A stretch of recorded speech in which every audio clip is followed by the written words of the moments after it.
Kinshasa et partout dans le monde, Parole du Salut ou d'autres églises, Corps de Christ et tous ceux qui suivent notre culte en ce dimanche de Pentecôte 31 mai 2020. Nous vous saluons dans le merveilleux nom de Jésus. Quelle merveille, bien-aimés, que de pouvoir vivre ensemble la Pentecôte.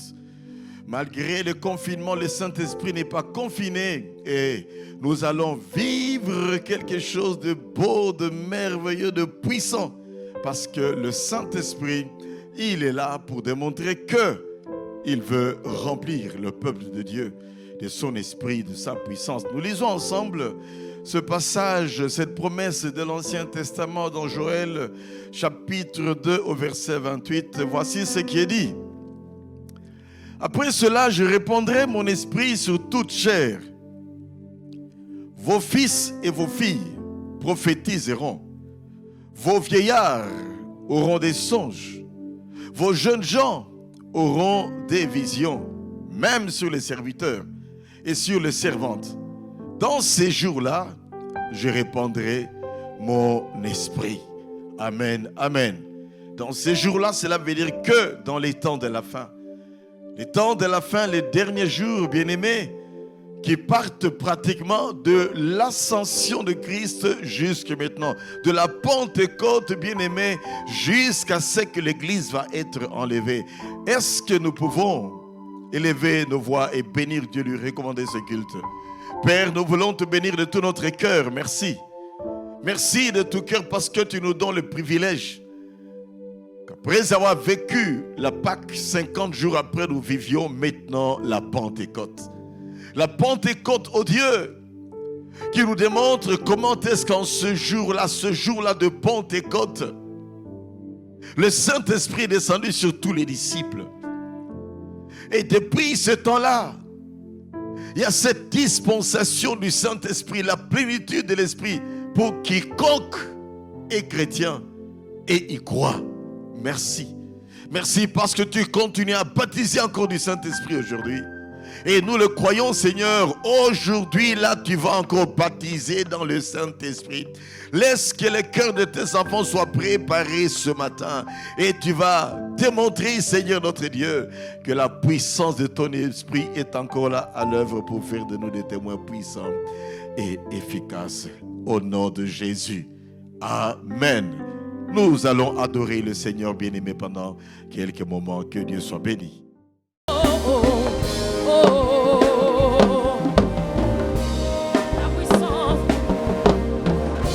La puissance dans le nom de Dieu.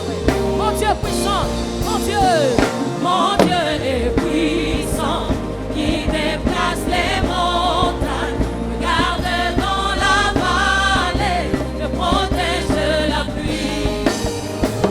Mon Dieu est puissant, guérit mon cœur brisé. Lorsqu'en je suis faible, il régnera jamais. Mon Dieu puissant, mon Dieu, il déplace les montagnes. Il déplace les montagnes,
quand je peux voir que nous sommes en l'an 2020. Combien de Pentecôtes ont été vécues? Innombrables. Parce que depuis qu'on a célébré la première Pentecôte bien-aimée dans notre ère, sachez-le, chaque jour, il y a des gens qui sont baptisés du Saint-Esprit. Chaque jour, chaque jour, chaque jour, chaque jour. Vas-tu laisser cette opportunité passer aujourd'hui? Toi qui me suis, même dans ta maison, tu peux être visité aujourd'hui. Nous lisons, bien aimé, ce passage de Actes des Apôtres, chapitre 2, les versets 1 à 4. Actes des Apôtres, chapitre 2, versets 1 à 4. Le jour de la Pentecôte. Le jour donc où on célébrait la fête des Pentecôtes, la fête des prémices.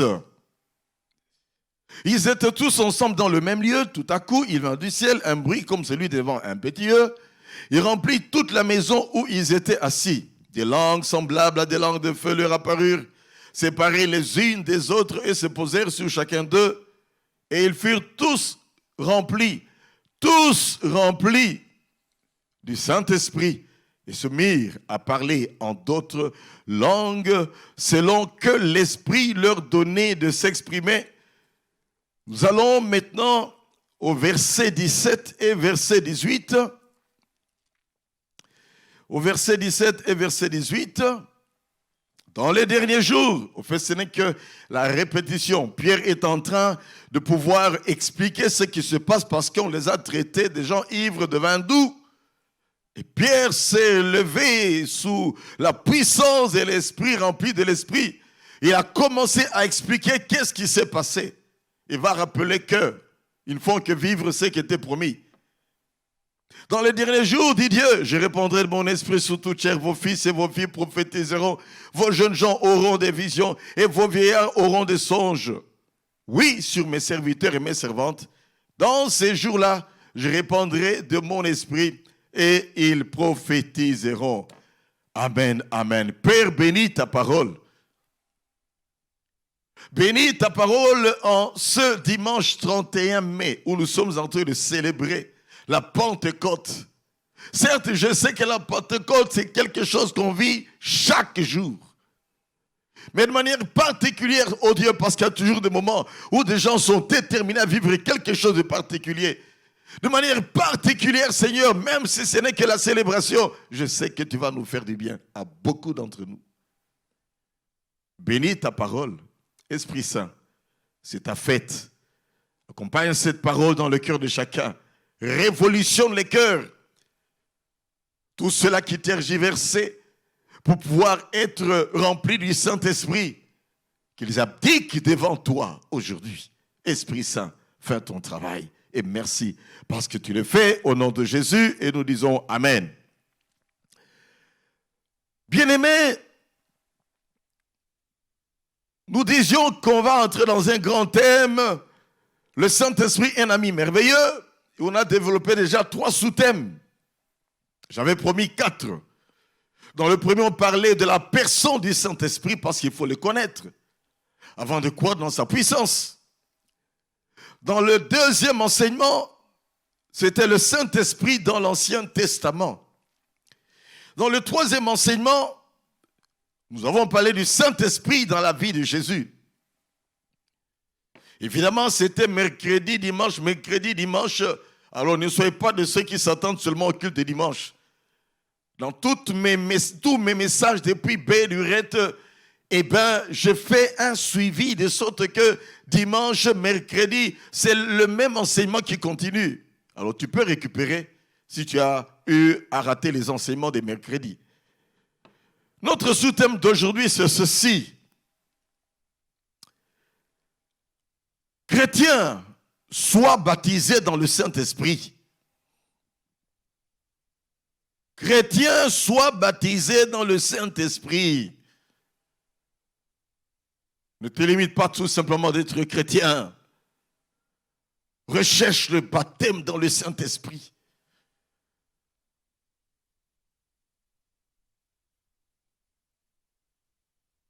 Nous avons vu, bien-aimés, que Jésus-Christ était rempli du Saint-Esprit tout au long de son ministère terrestre. Et il en était ainsi parce que c'était la volonté de Dieu. Il en était ainsi aussi parce qu'il devait nous montrer l'exemple.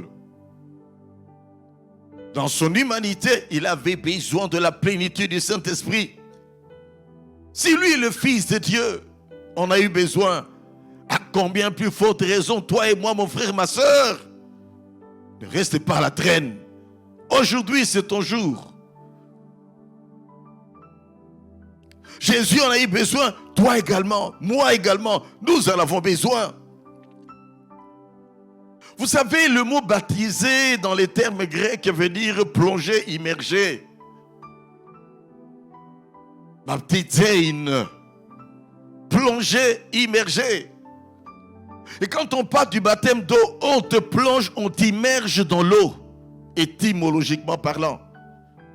Et c'est pour cela, bien-aimé, que le vrai baptême biblique d'eau, c'est immerger dans l'eau. Mêmement également, quand on parle du baptême dans le Saint-Esprit, c'est-à-dire que tu es plongé dans l'Esprit. Tu es rempli de l'Esprit. Tu es imbibé de l'Esprit.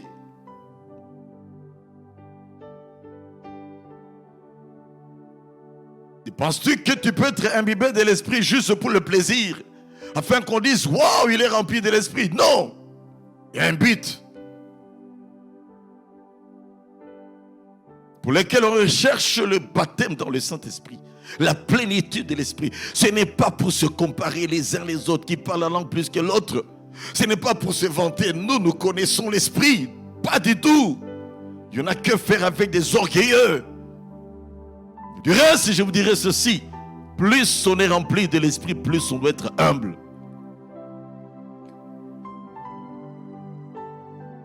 Comme une poule mouillée, bien-aimée, devient humble.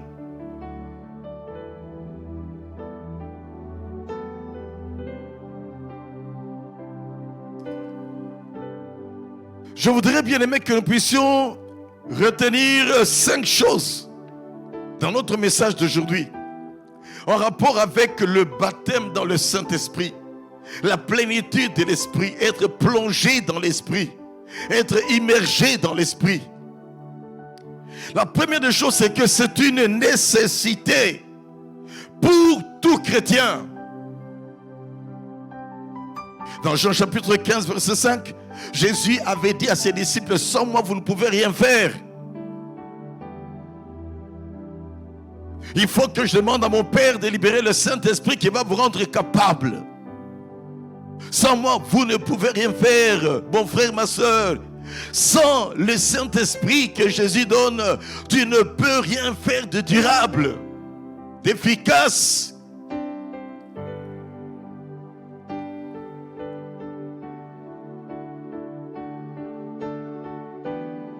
Dans Actes chapitre 1er, verset 4, il leur recommanda de ne pas s'éloigner de Jérusalem, de ne pas aller loin, de ne pas oser aller témoigner sans la plénitude de l'Esprit.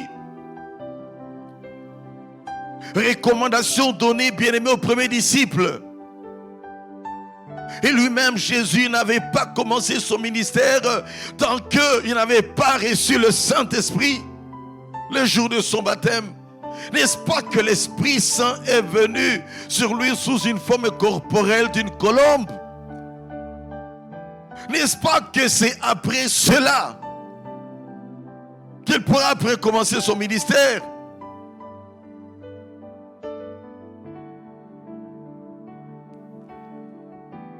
Dans Actes chapitre 1er, verset 8, il est dit ceci: vous recevrez une puissance, celle du Saint-Esprit, et vous serez mes témoins. J'aime beaucoup les conjonctions de coordination parce que ça dit beaucoup. Dans les conjonctions de coordination, cela veut dire que l'un ne va pas sans l'autre. Il y a une addition. Vous recevrez une puissance, celle du Saint-Esprit. Et alors vous serez des témoins. Et vous serez des témoins. Qu'on peut dire que sans la puissance du Saint-Esprit, On ne peut pas être un témoin selon la volonté de Dieu. On ne peut pas être un témoin bien-aimé avec la puissance qu'il faut. On va se contenter de cette petite dose qu'on reçoit lorsque on a accepté Jésus comme Sauveur et Seigneur. Comme c'est le Saint-Esprit qui produit la nouvelle naissance, eh ben, il y a une dose de l'Esprit, mais le verre n'est pas rempli. Il faut que tu sois rempli afin que tu puisses être un témoin. Et quand on parle de témoin, martyros, martyroi, qui a donné le mot martyr, cela veut dire que des gens qui sont prêts à prêcher la parole de Dieu, qu'importe ce qui peut arriver, jusqu'au martyr. On le verra d'ailleurs quelques temps après, dans Actes chapitre 7, Étienne, qui sera pratiquement parmi les premiers martyrs.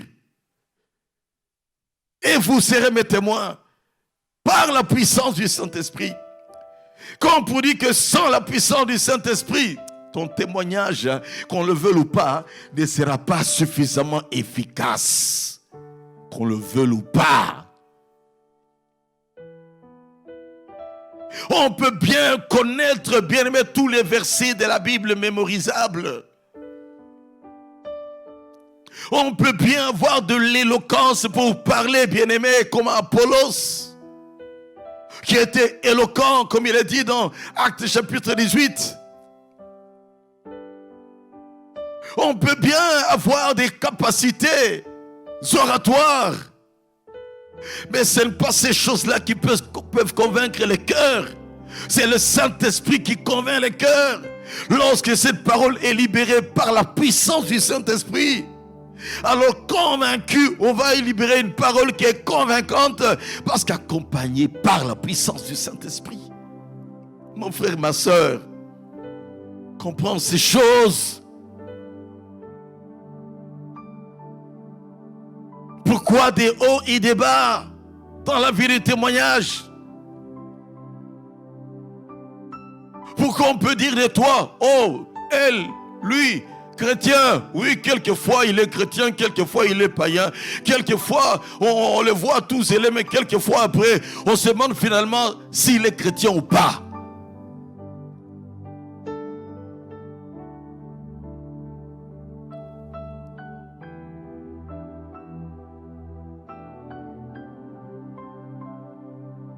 C'est une nécessité donc le baptême dans le Saint-Esprit. Une nécessité pour tous, parce qu'il est dit, je répandrai mon esprit sur toute chair. Tout être humain qui accepte Jésus, tout être humain quelle que soit la race, tout être humain quel que soit le quotient intellectuel, quelle que soit la profession, pour autant qu'on accepte Jésus. Un culte ou pas un culte, bien-aimé, qu'on ait trop étudié ou pas, le Saint-Esprit mis à ta disposition. Donc nécessité pour tous. Ensuite, nécessité partout. Parce qu'il est dit, dans Acte 1:8, vous serez mes témoins à Jérusalem, dans la Judée, dans la Samarie, jusqu'aux extrémités de la terre.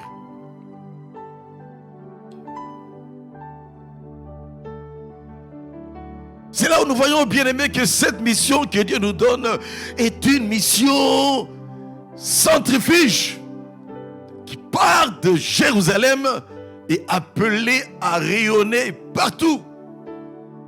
Ton Jérusalem, c'est là où tu habites. Que tu sois témoin dans ta maison. Ta Judée, bien aimé, c'est la contrée qui est tout près de toi. Témoin dans ton quartier. Témoin dans ta commune, témoin au travail, témoin à l'école. Et partout le Seigneur te conduira. Nécessité partout.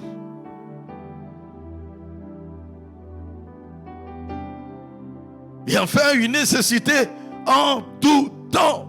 Dans ce temps de la fin. Les derniers jours. Qui ont commencé, bien-aimés, avec la venue du Saint-Esprit.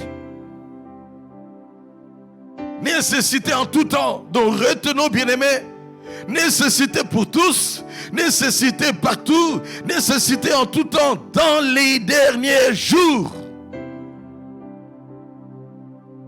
Pendant toute cette période des derniers jours, jusqu'à l'enlèvement de l'Église, il répandra de son esprit. Oh, quel privilège! Alors qu'on a vu que dans l'Ancien Testament, le Saint-Esprit était donné sur des personnes bien particulières, pour un but bien particulier. Les rois, les prophètes, les sacrificateurs, et quelques personnes comme les Bétzalel, et quelques personnes comme les Moïse, mais pas de manière permanente. Dieu se choisissait des personnes sur lesquelles il va déverser son esprit.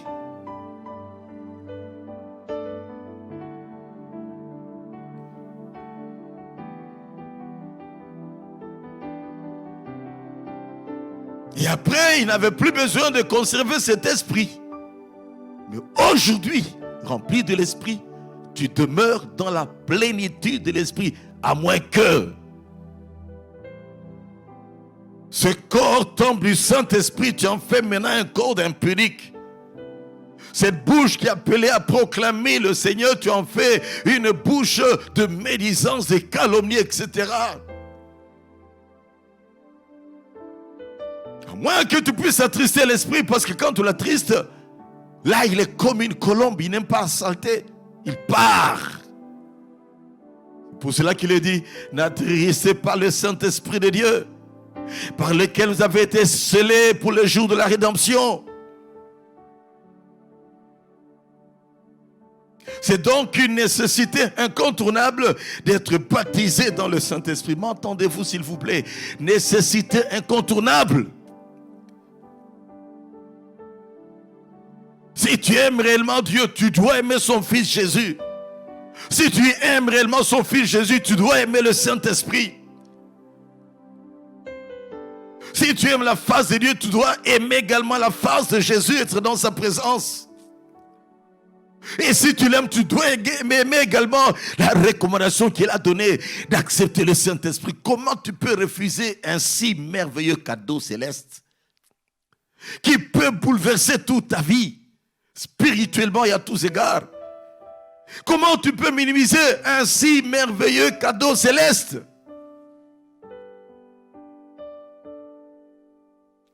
Deuxièmement, retenons que il y a un signe évident du baptême dans le Saint-Esprit.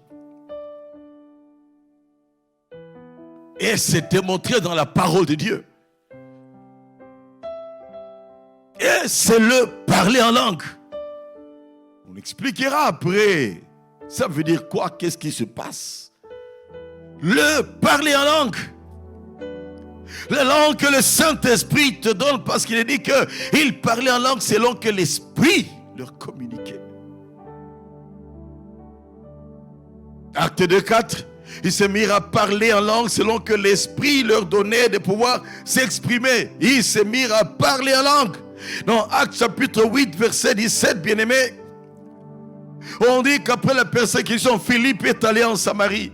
Il arrive en Samarie, il prêche Christ. Des grands miracles se font.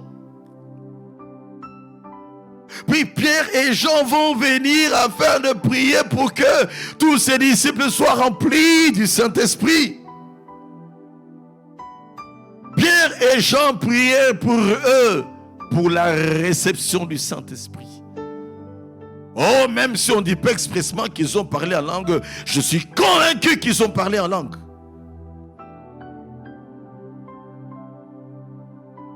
Dans Acte au chapitre 9, nous savons que Acte 9 nous parle de la conversion de Saul. Acte 9, verset 17. Ananias est envoyé par Dieu pour aller prier pour Paul afin que les écailles tombent de ses yeux et qu'il soit rempli de l'Esprit. Pensez-vous que Paul, bien-aimé, a été rempli de l'Esprit sans parler en langue? On le verra par après que il dit même quelque part, je parle en langue plus que vous tous. Toi est parti d'où? Lorsqu'on a eu à lui imposer les mains par Ananias. Là aussi, même si on ne dit pas qu'il a parlé en langue, mais c'est sous-entendu. Et la preuve, c'est que toute sa vie, il ne faisait que parler en langue. Parce qu'il nous exhorte à cela, à un certain moment. Actes chapitre 10, versets 44 à 46. Comprenez, c'est une prédication, enseignement, parce qu'aujourd'hui, il faut que toi qui n'es pas encore baptisé du Saint-Esprit, je t'en supplie, aujourd'hui, c'est ton jour. Parce qu'il est anormal de faire 2 ans dans une église, 3 ans dans une église, 5 ans dans une église, 10 ans, 15 ans, 20 ans. Et on part tel que l'on est venu. Et on demeure un témoin normal, bien-aimé, sans être zélé, sans plénitude. Aujourd'hui, tu dois également parler en langue. C'est ce que Dieu a mis dans mon cœur aujourd'hui. Et on priera à la fin. Actes chapitre 19 au verset 1er jusqu'au verset 7. À Éphèse, Paul va trouver des gens qui avaient entendu parler d'autres baptêmes, mais pas du baptême dans le Saint-Esprit.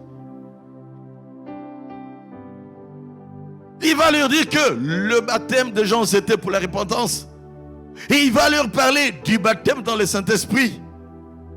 Quand ils crurent, ils furent baptisés, bien-aimés, d'eau et baptisés dans le Saint-Esprit. La Bible dit clairement qu'ils se mirent à prophétiser, à parler en langue. La même évidence revient, le parler en langue.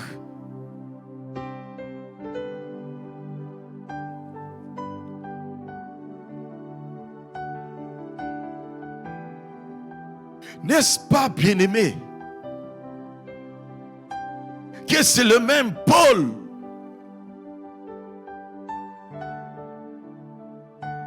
qui va après nous expliquer le sens du parler en langue. Et là, nous sommes au 3e point.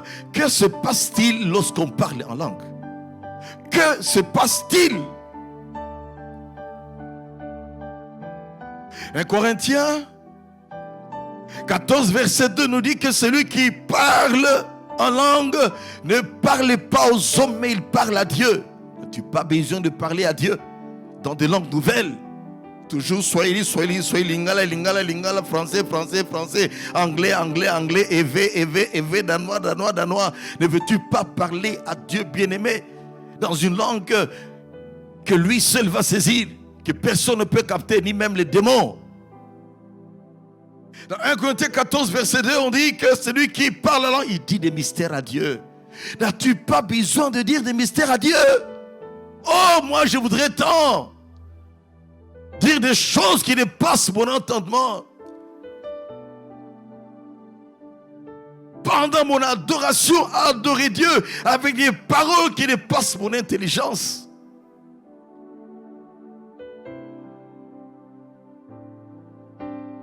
Adorer Dieu de manière parfaite dans cette langue qui vient de lui-même, de son esprit. On dit des mystères à Dieu. N'as-tu pas besoin de dire des mystères à Dieu? Dans tes combats, dans tes luttes, dans tes difficultés, ces choses qui te dépassent. Tu as terminé tous les mots de vocabulaire pour identifier tes problèmes, pour appeler tes problèmes. Déborde en langue. Laisse l'esprit être en train d'intercéder par des langues, des soupirs inexprimables. C'est ce qui se passe. Mais il n'y a pas que ça. Dans 1 Corinthiens 14, verset 4, il est dit que celui qui parle la langue, il s'édifie lui-même.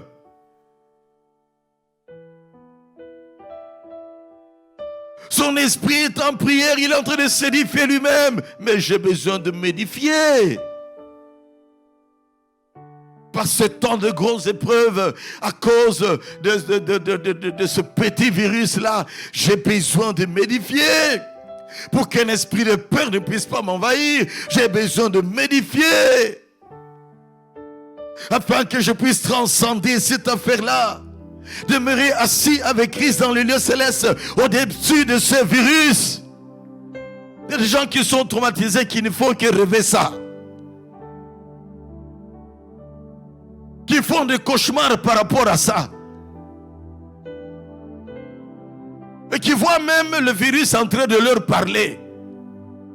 Écoutez, nous sommes au-dessus de ça. Et nous avons reçu le pouvoir de marcher sur les serpents, les scorpions, sur toute puissance du diable. Et nous le déclarons, ça passera comme tous les autres virus sont passés. Parce que Dieu est au contrôle de toutes choses. N'as-tu pas besoin de t'édifier? Pourquoi as-tu si peur, enfant de Dieu? N'est-ce pas que celui qui est en toi est le plus fort que celui qui est dans le monde?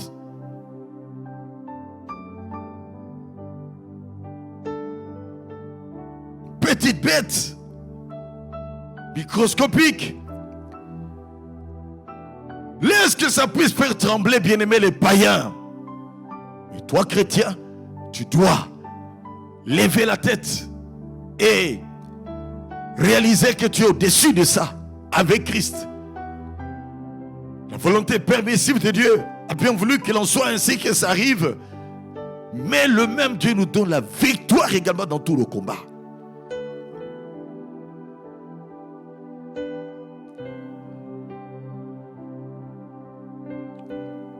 Il se passe des choses lorsqu'on parle la langue.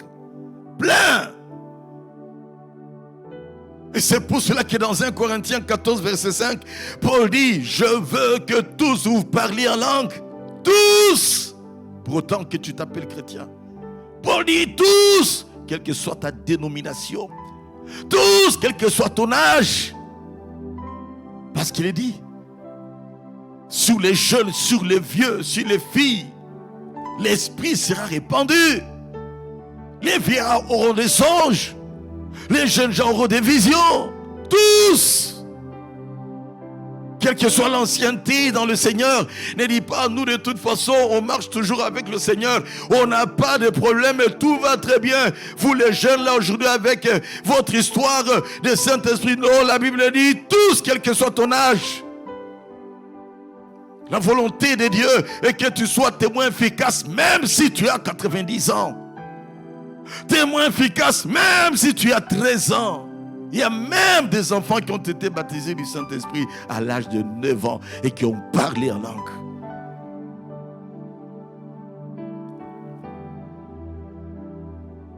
Lui-même, l'apôtre Paul dira dans 1 Corinthiens 14, verset 15,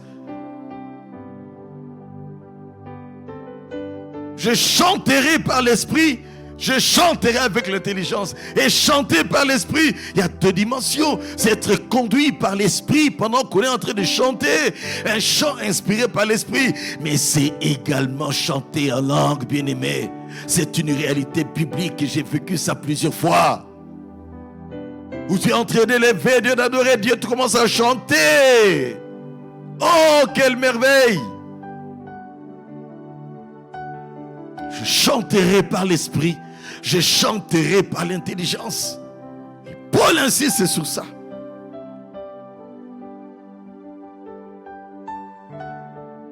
Et il met maintenant, bien aimé, la cerise sur le gâteau dans 1 Corinthiens 14, verset 18, en disant, je parle en langue plus que vous tous. Ce n'est pas de l'orgueil. Il veut stimuler le peuple de Dieu à parler en langue. Et particulièrement ces Corinthiens à qui il était en train d'écrire ce courrier. Il les stimule à parler en langue. À être baptisé du Saint-Esprit pour se laisser conduire par l'Esprit. Parce qu'il y a toute une œuvre que le Saint-Esprit fait en nous lorsqu'il nous a remplis. On verra vers la fin les effets du Saint-Esprit dans nos vies, bien-aimés. Je parle la langue plus que vous tous. Quelqu'un qui le dira, je le prendrai pour un orgueilleux. Non. Il y a des moments où l'esprit peut conduire à utiliser une expression qui peut être mal interprétée des hommes. Comme lorsque Jésus a pris le rouleau d'Ésaïe, on lui a donné le rouleau d'Ésaïe. Il a ouvert sur Ésaïe 61. On le voit, on le présente dans Luc 4, verset 18. Il a dit, l'Esprit du Seigneur est sur moi. Aujourd'hui, cette parole de l'Écriture est accomplie. Ce n'était pas de l'orgueil. C'était que de la vérité qu'il disait en toute humilité. Et même lorsque Paul est en train de dire ici que je parle la langue plus que vous tous, c'est en toute humilité. N'avait-il pas une écharpe dans la chair qui le dérangeait? Savez-vous le secret qui a fait que Paul a pu tenir malgré cette écharpe qu'on n'a jamais définie comme il faut? Il n'a jamais jeté les gants. Jamais. Pour dire, j'abandonne de te servir, oh Dieu. Comment je peux te servir avec une écharpe comme ça? Il n'a jamais abandonné. Dans ces moments difficiles où cette écharpe le dérangeait, il parlait en langue, il parlait en langue, il parlait en langue. Il était renouvelé dans l'esprit et continuait la mission qu'il avait à faire. Il n'y a pas de persévérance, bien-aimé, dynamique de la mission de Dieu. Il n'y a pas de mission fructueuse sans le Saint-Esprit. Il n'y a pas de mission véritablement féconde et bien-aimée sans le Saint-Esprit. Quatrièmement, bien-aimé, comment être baptisé dans le Saint-Esprit? Première des choses, crois d'abord dans la personne du Saint-Esprit, parce que dès que tu le renies, tu es à côté de la plaque.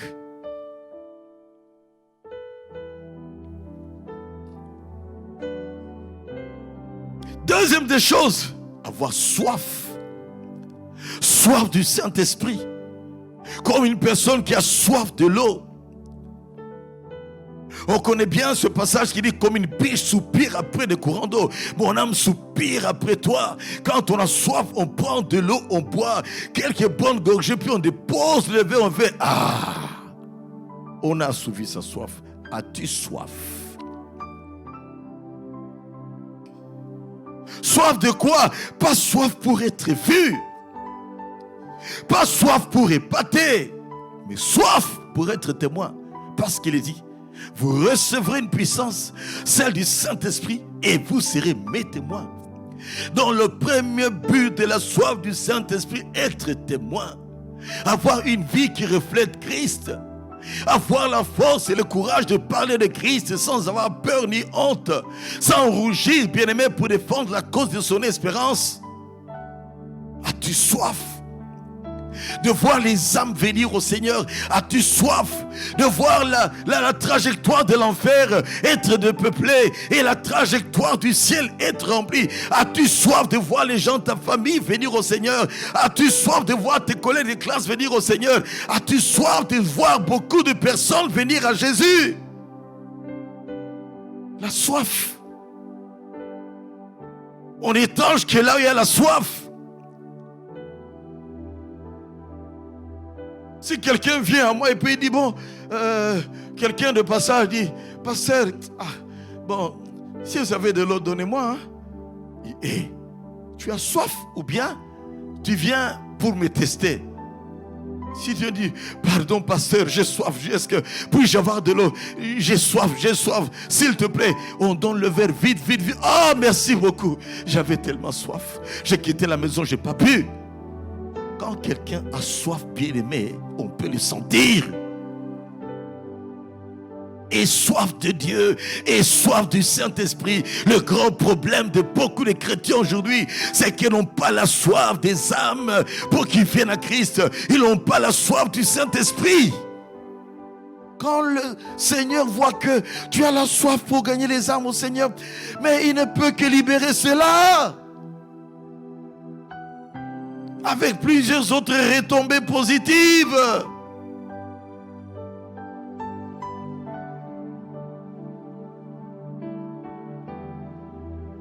Regarde bien dans ta vie. Toi, qui n'es pas encore baptisé du Saint-Esprit, tu ne parles pas encore en langue. Regarde bien dans ta vie. Est-ce que tu arrives à gagner les âmes au Seigneur? Je ne veux pas dire facilement. Est-ce qu'il t'arrive de gagner les âmes au Seigneur? Ou tu te contentes de parler en langue juste pour le plaisir? Quand tu as soif, tu seras visité et tu verras que tu auras l'audace. Parce qu'il donne l'esprit sans mesure, sans limite.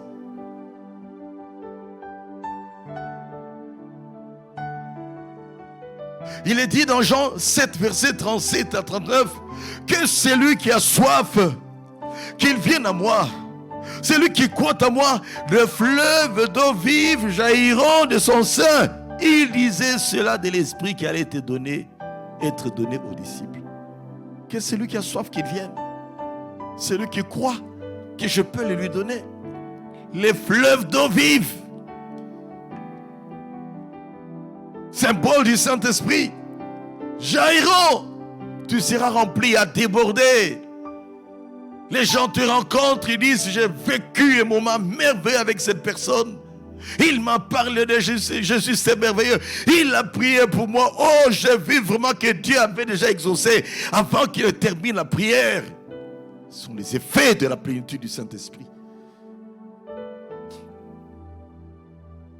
Il y a un long passage, mais je tenais à ce qu'on puisse le lire quand même. Parce qu'il est dit après qu'il faut demander, croire dans le Saint-Esprit, avoir la soif du Saint-Esprit, avoir la soif de gagner les âmes au Seigneur. Mais il faut demander à Dieu le baptême dans le Saint-Esprit. Il est dit dans Matthieu 7,7, demandez, on vous donnera. Cherchez, vous trouverez. Frappez, on vous ouvrira.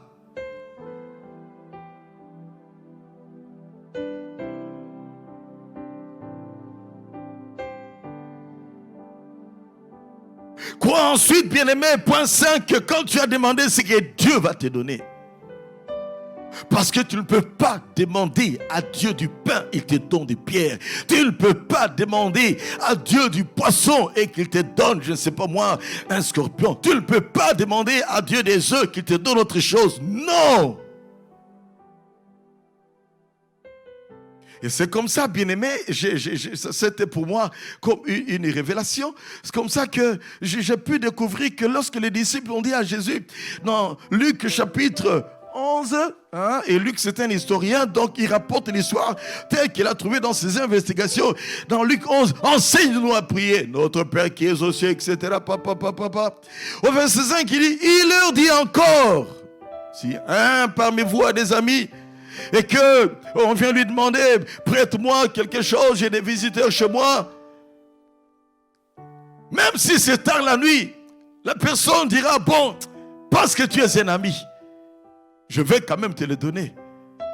Et Jésus ajoute en disant ceci.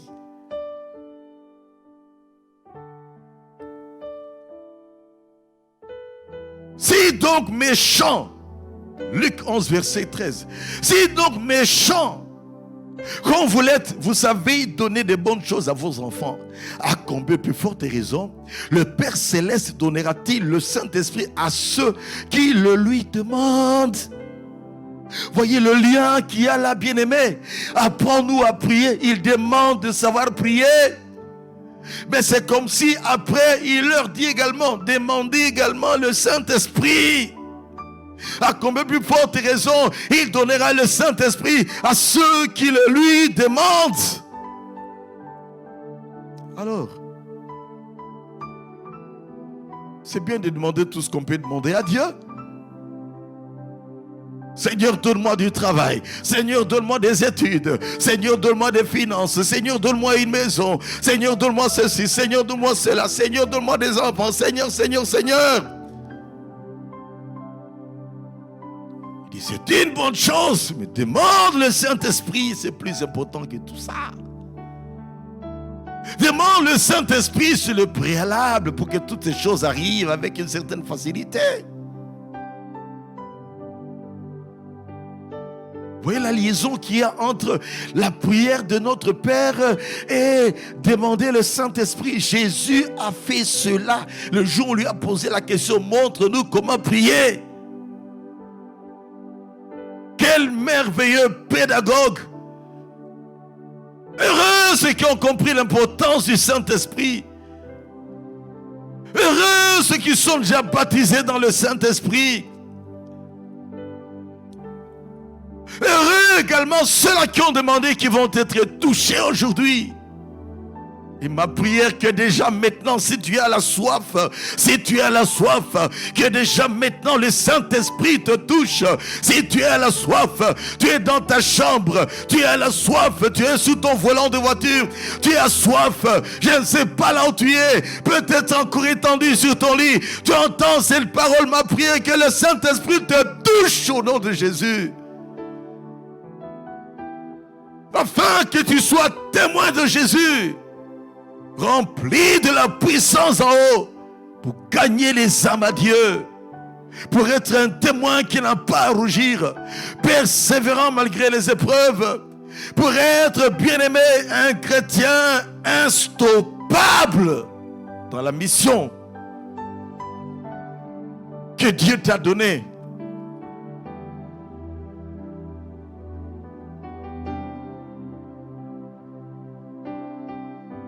Crois que Dieu t'a donné ce que tu as demandé, le Saint-Esprit que tu as demandé.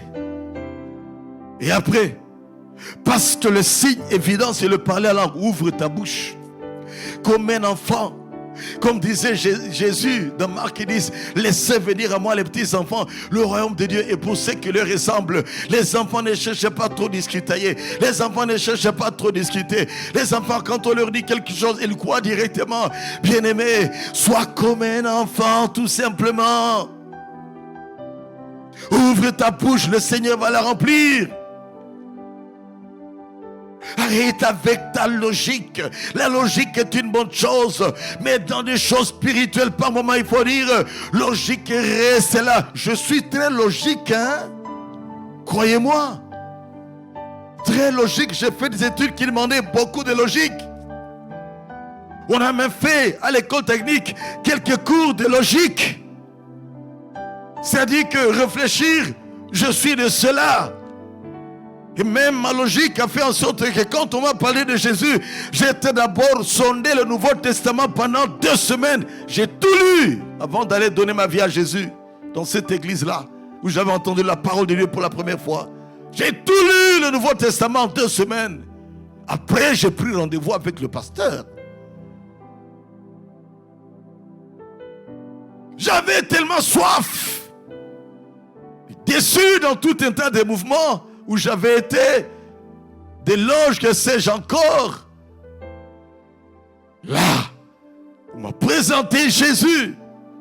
L'œuvre qu'elle a fait à la croix de Golgotha pour moi, je l'ai acceptée. Quelque temps après, prière pour le baptême dans le Saint-Esprit. J'ai dit: Seigneur, visite-moi. On a prié pour moi. J'ai levé la voix pour adorer Dieu, tout simplement. Rentré dans ma chambre, je ne sais pas te dire à quelle heure. J'étais en pleine adoration, ouvert. Le Saint-Esprit m'a visité. J'ai commencé à parler en langue. Depuis lors, bien-aimé, depuis 1981, je n'ai pas arrêté de parler en langue. Je ne sais pas me souvenir d'un seul jour où je n'ai pas parlé en langue. Oh, merci pour ce dynamisme que tu nous donnes au travers, Seigneur, du baptême dans le Saint-Esprit, au travers du parler en langue. Ouvre donc ta bouche et commence à parler. Même à cet instant, ouvre ta bouche et commence à parler. N'attends pas seulement quand on va dire on va prier maintenant, parce qu'on priera peut-être pendant 3 minutes seulement. Hein? Parce que Corneille, bien-aimé, quand on a prié pour lui, il était en train d'accepter seulement Jésus. Le Saint-Esprit est tombé sur lui. Hein? Il accepte Jésus et suivi du Saint tellement il était ouvert. Quand tu es ouvert, même avant la fin de ce message, que je vais terminer dans 2-3 minutes, puis on va prier 2 minutes, le Saint-Esprit peut te toucher si tu as réellement soif pour être témoin de Jésus, soif du Saint-Esprit, pour vaincre tes timidités, vaincre ta peur, vaincre les pesanteurs de ta vie, vaincre tout ce qui veut te recaler vers le bas. Le Saint-Esprit va te toucher. Il te touche déjà maintenant. Shondo Koria Karabasato. Reteke Bebea Kariba Sando Koria. Yorokorobaba yakarabasato. Inda kamama yakarabasato. Ende kema maika. Rabisati kebebeyaka. Lokandoka. Rabasato, sois touché à cet instant par la puissance du Saint-Esprit. Qu'il te touche là dans ta maison. Qu'il te touche là où tu es. Et que de là on commence à déporter dans ta vie.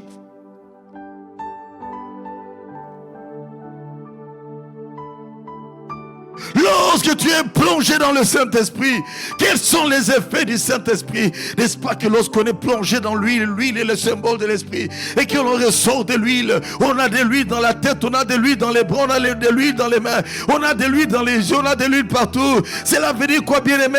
L'huile dans tes jambes, tu vas être scellé pour aller parler de Jésus. L'huile est dans tes mains, tu vas imposer les mains sur les malades seront guéris. L'huile dans tes oreilles, tu vas apprendre à écouter Dieu, à écouter les hommes également. L'huile dans ton nez, tu vas apprendre, bien-aimé, à respirer, à prier comme si tu respirais, parce que la prière c'est la respiration de l'âme. Tu auras le discernement des esprits partout où tu passes, bien-aimé. Oh, l'huile dans tes yeux, tu deviens visionnaire. Jeune homme, il a dit, les jeunes gens auront des visions, tu deviens visionnaire parce que l'huile du Saint-Esprit est entrée dans tes yeux spirituels. L'huile du Saint-Esprit sur ta bouche. Oh, ta bouche sera utilisée pour proclamer la parole de Dieu, pour édifier ceux-là qui sont abattus, pour exhorter, pour encourager, pour chanter pour le Seigneur. Et ne sera pas utilisé pour des fonctions autres, mais tu utiliseras ta bouche pour des fonctions nobles, bien-aimées, pour la gloire de Dieu. L'huile dans ta tête, tu te rappelleras toujours d'où tu es passé, le chemin par lequel tu es passé. Tu n'oublieras pas que tu n'es que le fruit de la grâce de Dieu, parce que le Saint-Esprit te rappellera. L'huile sur tout ton corps, bien-aimé. Tu ne vas pas chercher à courir et puis à te vanter. Eh bien, tu es tellement mouillé que tu es rempli d'humilité.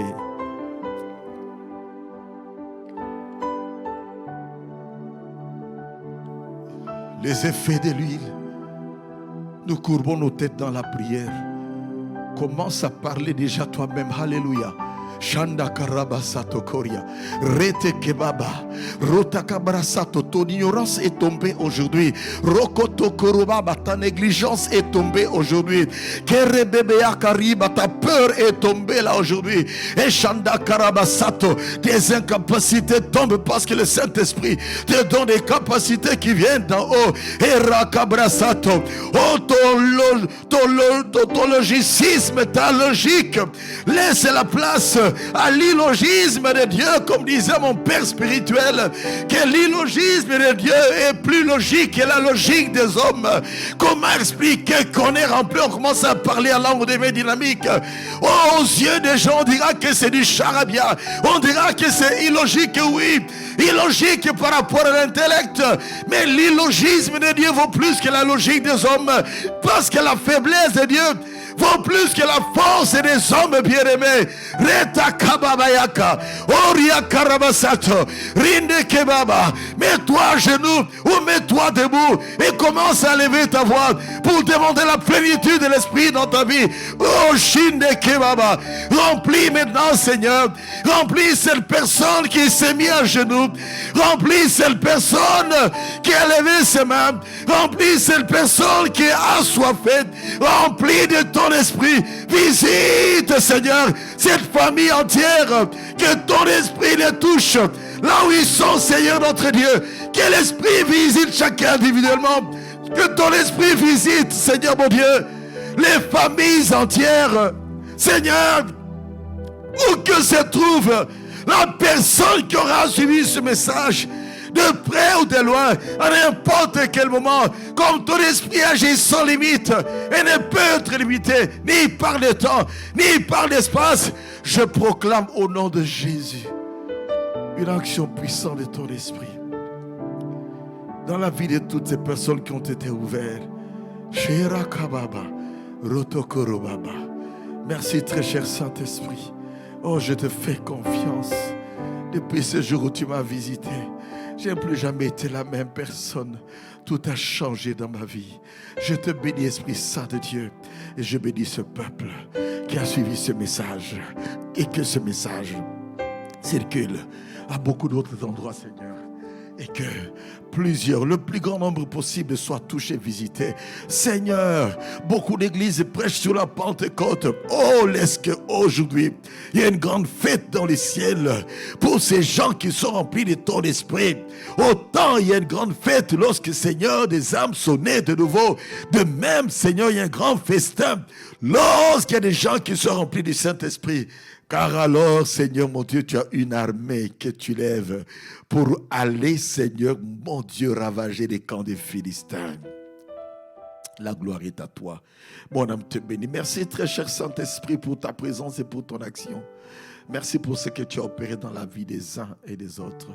Oh, on n'attendra pas seulement chaque Pentecôte pour pouvoir invoquer ton action. Car la Pentecôte, c'est chaque jour où il y a une personne qui t'invoque et que tu entres dans son cœur. Merci parce que tu glorifies ainsi le nom de Jésus. Et nous disons Amen.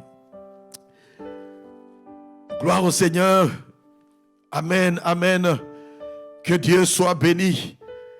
Que Dieu soit glorifié pour sa bonté, sa fidélité, pour sa visitation dans la vie des uns et des autres bien-aimés.